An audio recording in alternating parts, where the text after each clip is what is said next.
March 13th, 11:47 p.m. A single Iranian ballistic missile clears its launch pad in western Iran, arcing high into the atmosphere toward Tel Aviv. On the ground in Israel, the world's most advanced defense network springs to life. Radar arrays lock on, sirens wail across central Israel.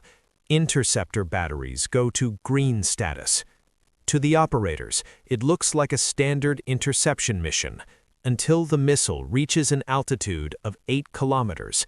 Suddenly, the single radar dot doesn't just move, it shatters. One missile becomes 15 separate objects. Every single one of them is screaming toward the Earth at Mach 15, over 11,000 miles per hour. They aren't just falling, they are maneuvering, guided by GPS, shifting their paths in real time. In the fire control rooms of the Iron Dome, the computers freeze. The tracking systems, designed to protect millions, show exactly 0 targets intercepted. By the time the alarms reached their peak, 15 high-explosive submunitions had already leveled their targets.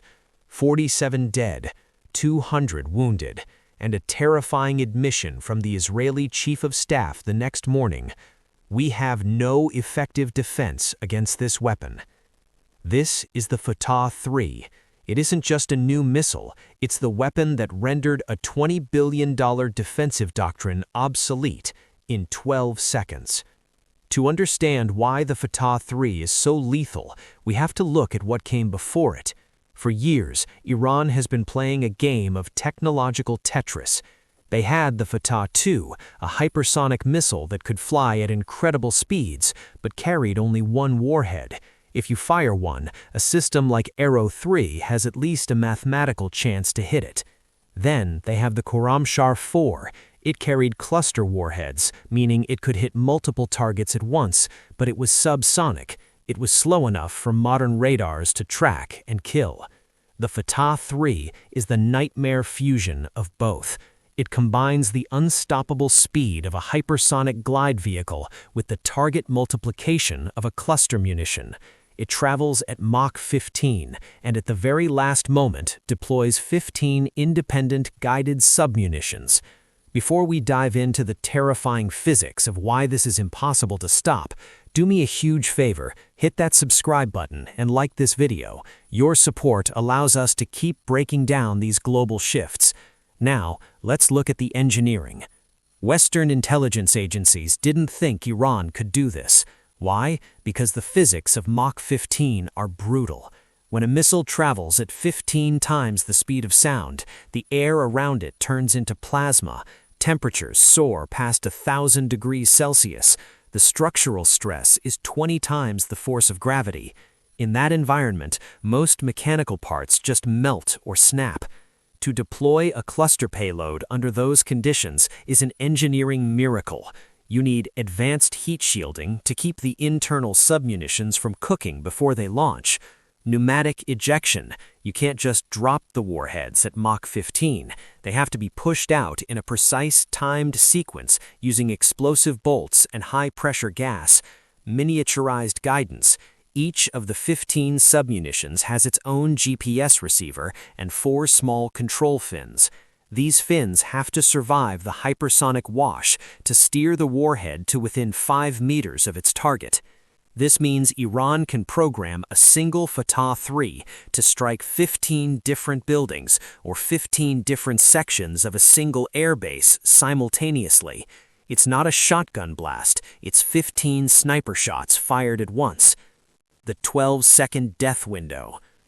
Why did the Iron Dome fail? It's a simple matter of the time to intercept equation. Under normal conditions, a defense system follows a strict 3-step sequence. Step 1, detection. The radar sees the threat and needs 5 to 7 seconds to calculate where it's going. Step 2, processing. Fire control computers take 2 to 3 seconds to assign an interceptor.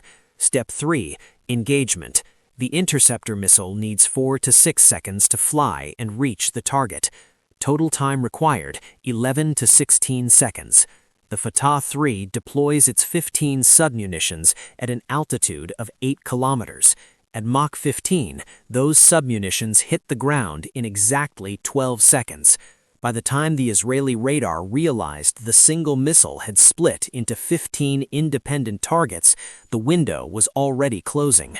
The computers couldn't cycle through 15 different intercept solutions fast enough. The interceptors didn't even have time to leave their launch tubes. The Fattah-3 doesn't just outrun the missiles, it outruns the math. This changes everything.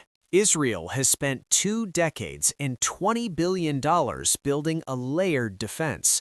Iron Dome for short range, David Sling for medium, and Arrow 3 for long range. The Fattah-3 makes that entire investment look like a relic of a previous era.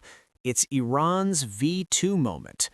Right now, insurance companies are pulling coverage for businesses in Tel Aviv. International airlines are canceling flights, not because of a general war, but because there is now a weapon that can hit a specific GPS coordinate with zero warning.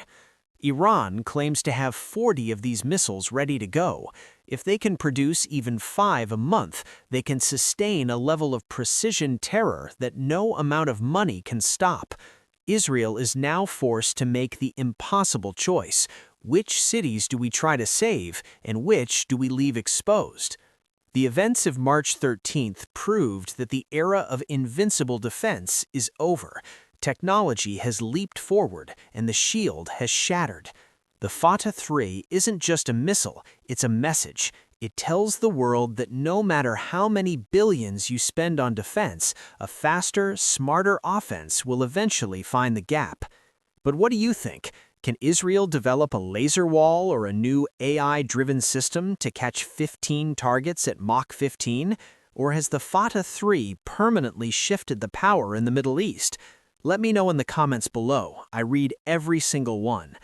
Don't forget to like and subscribe to stay ahead of the next big shift. Click the video on your screen now to see our deep dive into the hypersonic arms race. Thanks for watching, and I'll see you in the next one.